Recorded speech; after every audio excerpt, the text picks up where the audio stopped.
دو قسم کی لرننگ ہوتی ہیں جی. ایک یہ ہوتی ہے کہ جب آپ مطلب لرننگ، ایک تو مصیبت یہ بھی ہے کہ لرننگ کا ورڈ سنتے ہی لوگوں کے مائنڈ میں کلاس روم آ جاتا ہوگا، تو ایگزامپل بھی وہی دینی ہوگی. حالانکہ لرننگ جو ہے وہ ایوری سیکنڈ ہماری لائف کے اندر موجود ہے. مطلب اس میں کسی کے سکھانے یا نہ سکھانے کا کوئی تصور نہیں ہے. Learning every time happening in our life, right.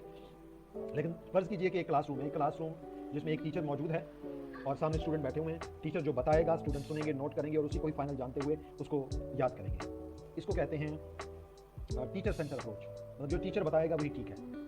اور دوسری ہوتی ہے اسٹوڈنٹ سینٹر اپروچ، اور اس میں ہوتی ہے کولیبریشن. اس میں کیا ہوتا ہے کہ جو ٹیچر ہوتا ہے وہ آل ان آل نہیں ہوتا، بلکہ وہ ایک کانسیپٹ، ایک پرابلم جو ہے نا وہ پریزنٹ کرتا ہے.